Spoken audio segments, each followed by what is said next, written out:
The ballroom glowed like poured honey, while summer rain combed the windows. I stood in a slate blue dress with a microphone, anchoring my shaking hand. The air was sugared with roses and champagne, a sweetness that hid a bruise. Across the floor, 26F Jenna, in white lace, smiled as if nerves were a rumor. Beside her, 28 Erin watched me with careful kindness that made the moment ache. 6 months ago, she turned my 19 into a party trick, and I learned silence tastes like metal. The laugh track from that night still rattles when I breathe. 2 weeks ago, a message found me, bright as a flare in dark water. It said the math of this child defied the vows they planned to make. I did not come to punish the past, but to keep the future from collapsing. The band stalled mid-note, and the room cinched tight as a corset. 27 Eli waited at the bar, a steady harbor 10 heartbeats away. The chandelier threw broken stars across the floor like scattered decisions.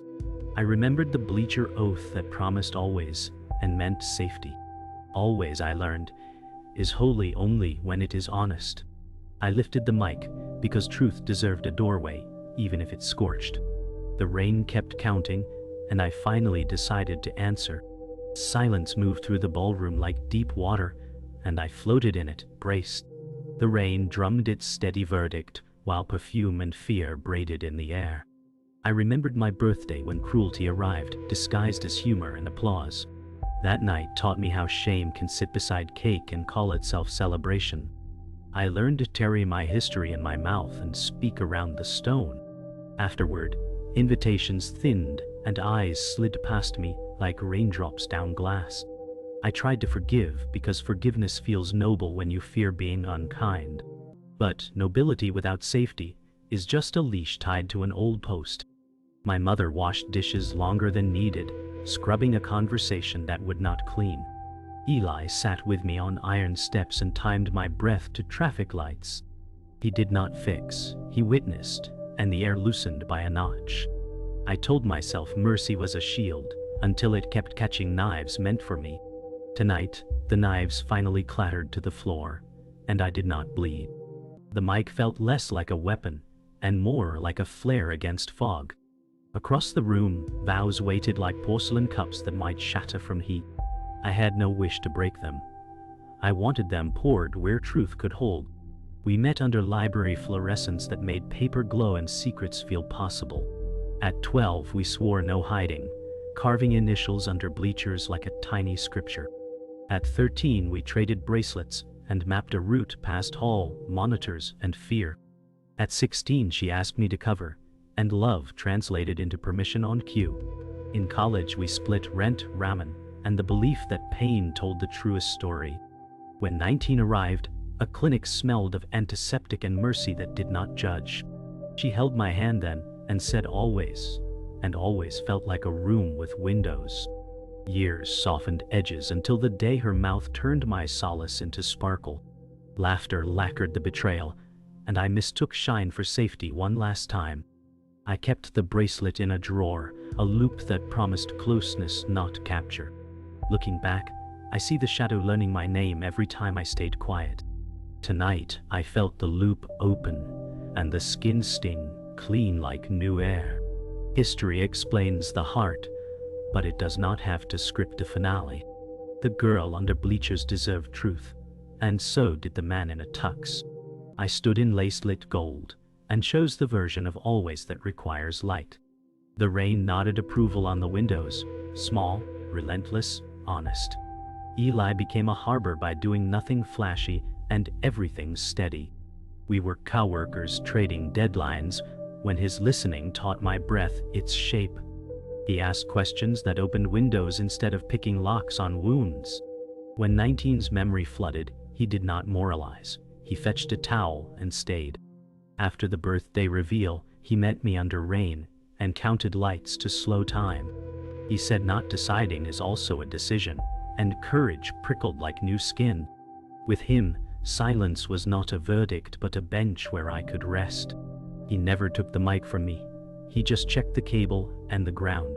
Tonight he stood near the bar, a lighthouse measured in exhales and nods.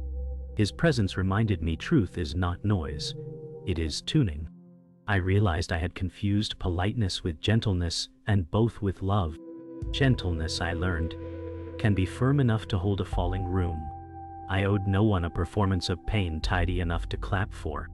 I owed the people inside this story a floor that would not give way. Eli's gaze said I could leave and still be brave, or speak and still be kind. I lifted the mic and chose the version of kind that warns of fire. The shadow is a patient editor who tries to cut my life to fit its frame. It says survival is selfish and calls it critique, not cruelty. It thrives where laughter gilds harm and apology arrives late and thin. I fed it by staying quiet, and it learned to purr like authority. Tonight it grew bored when light refused to flinch, and I felt taller. Softness is still my language, but I will not translate lies into lullabies. Kindness without truth becomes camouflage for damage, and I will not sow it. I am not here to burn the house, only to pull the alarm while there's time. 19's nurse said you get to live, and I keep that sentence folded in my pocket. I unfolded it under chandeliers, and it fit the room like a spine. If love keeps a ledger, I have overpaid, and now balance due is zero. Aaron deserves to step forward without a trapdoor beneath his vows. Jenna deserves the dignity of choosing truth before gravity decides. I deserve a tomorrow where I do not apologize for oxygen. The rain tapped yes against the glass like a metronome for courage. The band waited, the crowd tightened, and the silence made room for light. After my birthday, my secret traveled like wind with a sour edge, curling into spaces I hadn't stepped in for months. My aunt stopped inviting me to Sunday dinners without explanation, her silence louder than any words. An ex-boyfriend sent a single text, "You lied to me," and I replied, "I protected myself," but he didn't answer. At work, my manager pulled me aside in the hallway, her voice lined with caution as she asked if I was okay. Her eyes carried the question she didn't say. Am I becoming trouble? When I asked Jenna why, she only shrugged and said, "It slipped out," as if a lifetime of trust was something you could just drop. Secrets aren't dropped, they're thrown. I walked home through streets that suddenly felt too narrow, headphones in with no music, pretending to block the world. Friends unfollowed me like they were quietly closing doors. I learned that betrayal echoes in everyday places, the grocery aisle, the bus stop, the break room. And still, I called her my best friend, because habit has a stronger grip than truth. Mom stood at the kitchen sink with her back to me, hands lost in soapy water, steam rising into the dim light. She didn't turn when she said, "You should have told me." I said, "I'm telling you now." But she shook her head. "Before," she said, her voice soft but edged, as though the past could be rewound. I told her I was 19 and drowning, but the faucet stayed on, hissing between us. The smell of lemon dish soap filled the room, too clean for a conversation like this. I wanted to rest my head in the sink and wash away the years between truth and confession. Her shoulders remained stiff, and I felt the space between us turn to glass. "Secrets rot in the dark," she said, and I wanted to tell her that some grow roots instead. But the words caught in my throat. She rinsed a plate as if it might break if she looked at me too long. I dried my hands on my jeans, even though they were rent wet, and the silence stayed with us at the table. I tried to forgive Jenna because friendship, like muscle, resists tearing. But then came the bar night. Someone teased me about commitment, and she, smiling, said, "Ask Maya about commitment." The laughter rose instantly, neon light catching in their glasses. I froze with my drink halfway to my mouth, the shadow whispering to leave. My 19-year-old self appeared in my mind's eye, standing at the door, shaking her head. Jenna clinked my glass and said, "Lighten up," her grin stretching too wide. I smiled back, brittle as glass, because it's easier to hide the crack than explain it. Betrayal wears many disguises, and in that moment, it wore the same face that once swore always under the bleachers. The music thumped, my pulse loud in my ears, and I felt the first deep tear in the muscle of loyalty, not just from hurt, but from knowing she enjoyed it. The night ended, but the bruise stayed, stubborn and unhealed. Eli and I walked the slick sidewalk past the bakery, the rain just finished, pavement reflecting streetlight halos. "You can leave," he said, not as advice but as fact. "I know," I said, though the word felt hollow. "Then why are you still there?" he asked. "Because leaving means admitting the person I loved is gone." He nodded, understanding without pressing further. We passed through blocks of silence that didn't hurt, a rare kind of quiet. Once he told me, not deciding is a decision too, and I hated how right he was. Hope is heavy when you carry it alone. We paused at a crosswalk, the red light painting our faces. "If I go, there's no going back," I said. "That's the point," he answered, his tone as steady as the street beneath us. Cars hissed by, the puddles holding their own small moons, and we crossed, safe in the street, but not yet in the choice. The wedding invitation came in a cream envelope dusted with gold glitter, the script inside curling around Jenna and Aaron's names. Moments later, her text arrived. "Maid of honor," as though the months before had been erased. I stared at the words until they blurred into a dare. I could have said no. I could have torn the envelope and thrown it away. Instead, I typed, "Yes." Sometimes you walk into the fire just to stop fearing the heat. The shadows stirred, intrigued. I imagined standing beside her in white lace, my hands steady, not because I'd forgiven her, but because running was over. I would see the smiles, the lies, the glances up close. If she wanted me near, I would be near, only not as she imagined. I slid the card into a drawer, the paper thick and resistant to folding, like her life, impressive, but rigid. My yes no longer meant loyalty. It meant readiness. The rehearsal dinner hummed with polite laughter, wine glasses chiming like tiny alarms. I stood at the edge, dress pressed and perfect, my smile fixed in place. Jenna floated between tables, her white satin catching the warm glow of string lights. She leaned close to whisper something to Aaron, his hand resting lightly on her back, the kind of touch that tells a story no one else hears. I sipped champagne, tasting nothing, my eyes scanning faces for cracks. The shadow murmured, "You're not here to bless them. You're here to witness." It was right. I wasn't the friend in the photographs anymore. I was the historian, noting every detail for the archive of what came before the fall. Even the roses on the table looked too fragile, petals bruising at the edges. I let the laughter wash over me, feeling it break like shallow waves. In that moment, I realized revenge doesn't always arrive loudly. It waits for the right applause. Morning of the wedding, the sky was an impossible blue, as if it had been polished overnight. Inside the bridal suite, the air was thick with hairspray and unspoken tension. Jenna sat before the mirror, mascara wand in hand, lips parted in concentration. "Can you zip me?" she asked without looking up. My fingers found the zipper, sliding it up slowly, the satin cool under my touch. Her eyes met mine in the glass, a flicker of something, gratitude, maybe, or suspicion. "Thanks," she said, and the word felt small in the crowded room. Bridesmaids bustled around us, their chatter like static. I thought of every moment between us, good and ruin, stitched into the seams of her dress. She turned back to her reflection, smiling at herself, and I knew then. I wasn't here to ruin her day. I was here to make sure she remembered who stood behind her when it mattered. The ceremony unfolded in slow motion. Rows of white chairs faced the arch draped in ivory fabric, the breeze tugging at its edges. Jenna walked the aisle with a grace I'd forgotten she possessed, her train gliding over the grass. I stood beside Aaron, holding the bouquet, watching his face instead of hers. His smile was steady, but his eyes darted, scanning for someone or something in the crowd. When vows began, I caught my reflection in the polished silver of the lectern. Calm, unreadable. The shadow leaned close in my mind. You could say something now.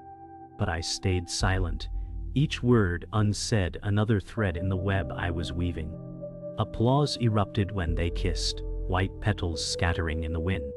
I clapped too, my hands moving on instinct, my mind already storing the way her veil tangled briefly in his cufflink. At the reception, the music throbbed under the amber glow of chandeliers. Laughter swelled like a tide, but my seat felt anchored in a different ocean. I watched Jenna and Aaron dance, their shadows stretching across the parquet floor. Eli slid into the chair beside me, whiskey in hand. "You're quiet," he said. "I'm watching," I replied. His eyes followed mine, landing on Jenna's bright, rehearsed smile. "You don't have to stay for the whole show," he said. "I do," I answered, and it wasn't defiance, it was duty. The shadow was silent now, letting the moment ripen. When the toasts began, I lifted my glass, my turn coming. I wasn't planning to spill secrets. Truth is more patient than that. I would let them dance, laugh, believe. The room spun with music, but my focus stayed sharp, like a photographer waiting for the perfect shot. Later, outside on the terrace, the night air cooled the heat from the dance floor. The city lights stretched like constellations across the horizon. Jenna joined me, her veil gone, hair loose around her shoulders. "Thank you for being here," she said, voice softer than it had been in years. I turned toward her, searching for cracks in her calm. "Of course," I said. We stood in silence, the hum of celebration drifting through the open doors. She didn't apologize, and I didn't ask her to. Some debts aren't settled in words. She glanced back toward the ballroom, and I realized she was already halfway gone from this moment. I stayed, watching her walk back into the glow, her dress catching the light one last time. Alone, I exhaled into the night, the shadow finally quiet. Not because it was over, because it was just beginning. The rehearsal night bled into a late dinner where everyone pretended perfection was easy. The private room glowed with candles and portrait smiles that held too long. I sat near the end of the table and counted the beats between laughter. Jenna drifted by with a hand on my shoulder like ownership, not closeness. She whispered about timelines and photo angles, and the color of peonies. I answered with nods that felt like receipts more than replies. Aaron practiced a toast about loyalty, and almost looked at me on the word. The shadow shifted but did not speak. It was saving its breath. Eli caught my eye from the far corner and lifted his glass without a smile.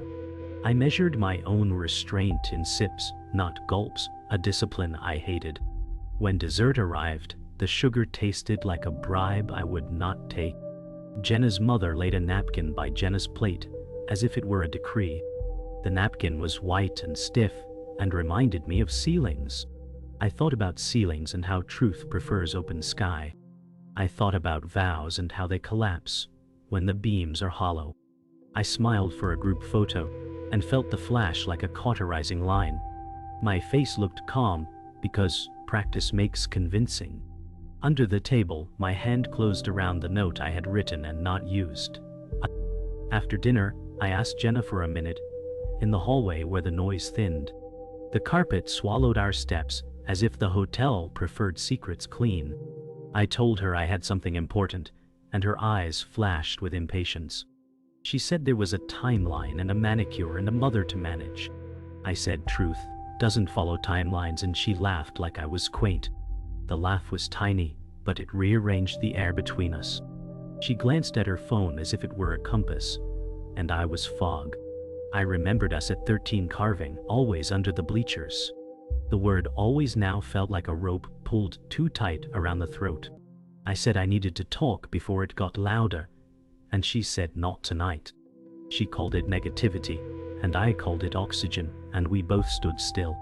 A hotel server rolled past with a tray of empty glasses. They chimed softly. The sound felt like a warning bell that no one else could hear. I held the note in my pocket and felt its edges like small thorns. She touched my arm and said to trust her, and my skin did not agree. I watched her go, veil in a garment bag swinging like a metronome. The hallway light hummed, the kind of sound that grows into headache. I breathed in linen and lemon polish and the faint heat of risk. Later, in the lobby, Eli and I found a quiet pocket near a tall plant. The marble floor held the night like a lake holds stars it can't keep. He did not ask for details because he already knew the shape of them. He said I could still walk away and let gravity finish its lesson. I said I was tired of letting other people's choices name me. He nodded with that careful gravity that never feels heavy. We spoke about consent as architecture, not etiquette. We agreed that Aaron deserved to choose with a full map. I admitted the part of me that wanted the ground to open under lies. He said, "Want is weather, and ethics is a building that should stand through it." A couple crossed the lobby laughing, and their joy didn't bruise me. It was new to feel joy adjacent and not betrayed by it. I realized I was not planning spectacle but safety with witnesses. The plan was only this: truth presented plainly, and no triumph after. Eli said he would drive me home no matter which door I used. I believed him, and the belief steadied the stare in front of me. We sat with the lobby clock and let its seconds become hours. When we rose, the floor felt level, and the air unarmed. Outside, rain stitched the curb while Aaron helped Jenna's grandmother into a cab. He moved with a gentleness that made the future ache in advance. He saw me and waved the way decent people do when they think decency is enough. We traded sentences about parking and weather, and the softness of good umbrellas. Under those small words lived a city of bigger ones we hadn't built. He thanked me for sticking by Jenna through everything and meant it. I said I thought that was what we were all doing for each other. The sentence felt like a bridge I was testing plank by plank. The grandmother squeezed his hand and called him a good man, and she was right. The truth did not cancel that. It only insisted on the whole map. The shadow tried to make me cruel, and I told it to quiet down.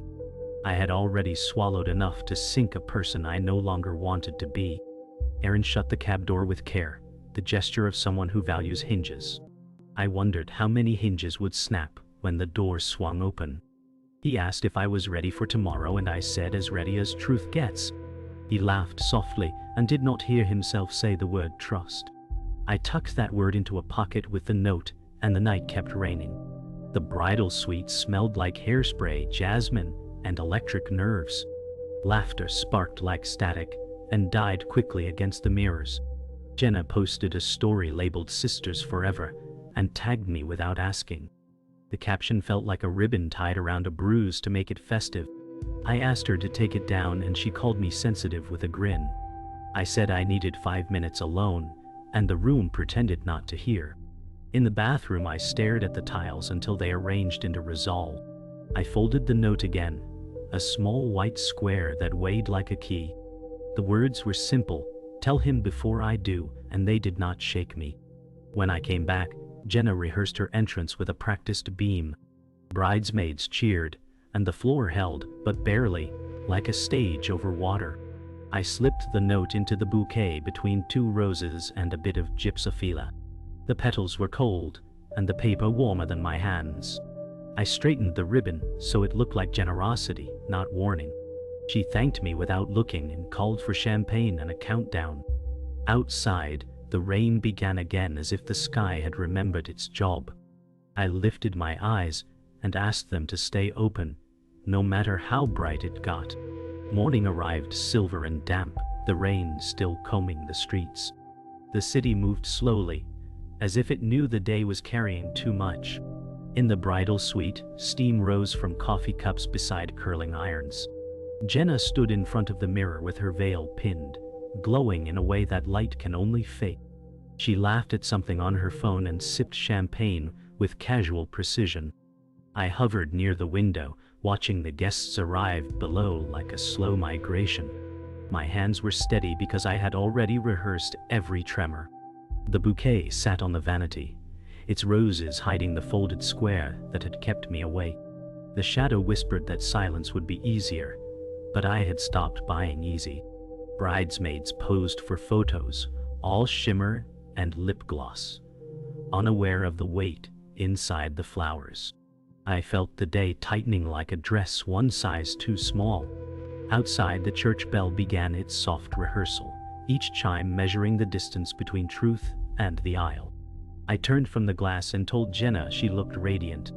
She smiled into the mirror without meeting my eyes, and in that reflection, we looked like two people waiting for very different things.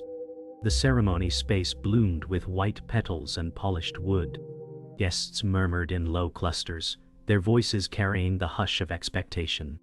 I took my seat in the third row, close enough to see Erin's jaw tighten under the weight of tradition. Jenna entered on her father's arm, moving like a secret that believed it would never be found.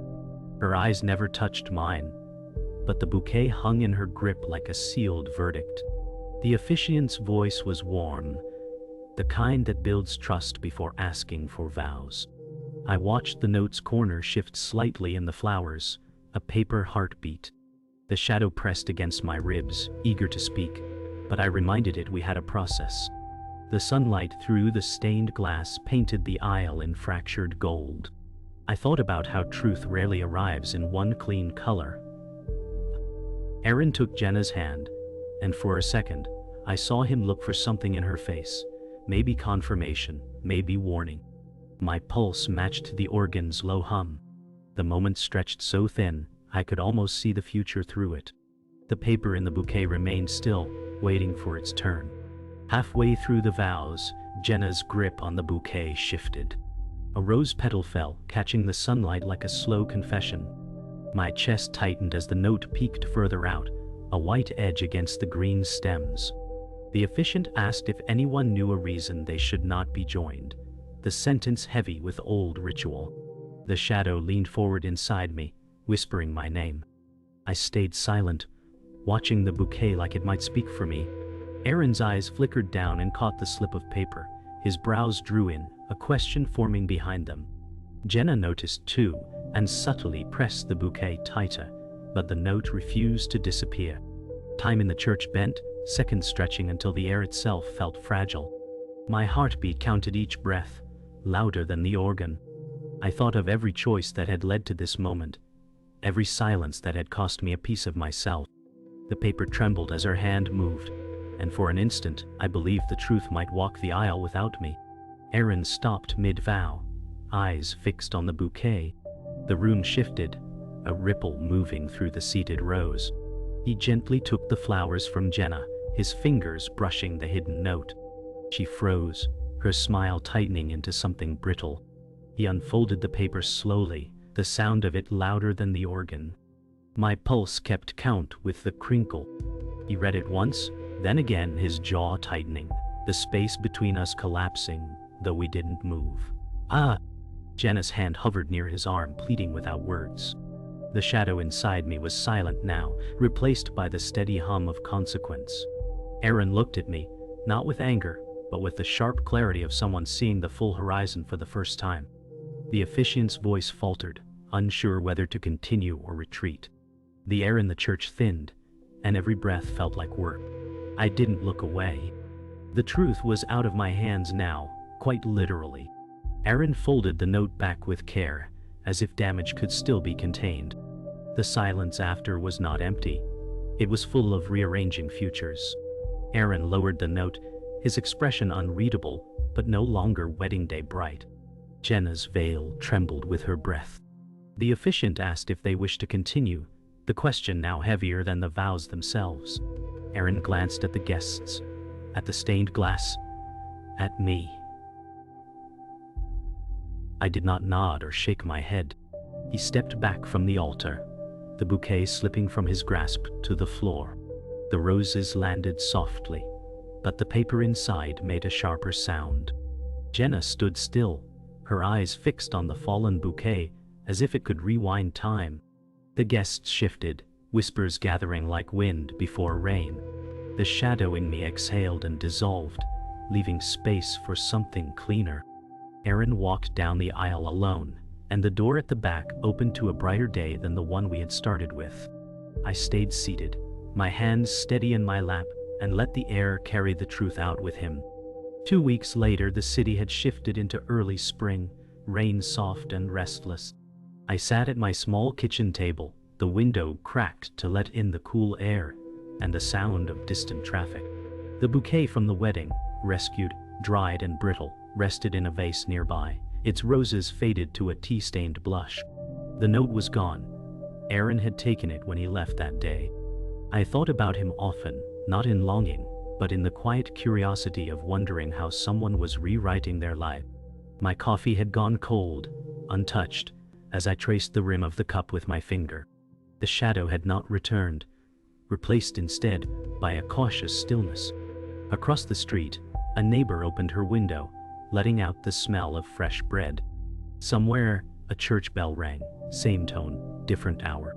I didn't know if Jenna had moved away or stayed. I didn't know if she hated me. I only knew the silence in my life now felt chosen, not forced. And that was enough. In the afternoons, I walked by the river where the water carried winter's last chill. The trees were budding, pale green against the gray sky. Sometimes I imagined what Aaron might say if we crossed paths here, if he'd thank me or curse me. My footsteps kept time with the steady lap of water against stone, each sound a reminder that the world moved forward without asking permission. A group of children played on the grass, their laughter cutting through the air like bright threads. I stopped at the railing, leaning over to watch a paper boat drift downstream, its journey unbothered by the bends ahead. The shadow might have told me once to push it under, to keep it from moving, but that voice was silent now. The wind picked up, carrying the smell of wet earth. I closed my eyes, breathed in, and let the river keep its secrets. One evening, I found myself outside the church. The heavy wooden doors were closed, but light spilled from the stained glass, washing the steps in fractured color. I stood there longer than I meant to, letting the memory of that day settle without pressing it for answers. Somewhere inside, a choir practiced, voices rising and falling in unison, unbothered by who listened. I thought about the bouquet on the floor, the note in Aaron's hands, the way Jenna's eyes had held every word she didn't say. The air was cool, but not sharp. It carried the smell of candle wax and rain-soaked stone. I didn't go inside. Instead, I turned toward the street, the colors fading behind me, and walked toward the sound of the city at night. Spring deepened. The city's air grew softer, the rain warmer. My apartment filled with the scent of new books and brewed tea. On the windowsill, I kept a single fresh rose in a glass bottle, not as a reminder but as proof that beauty didn't have to be tied to endings. I had started writing again, short fragments, nothing polished, but enough to keep my hands moving. One page held the line, "The truth is not a weapon, but a key." I didn't know if I believed it yet, but it felt worth keeping.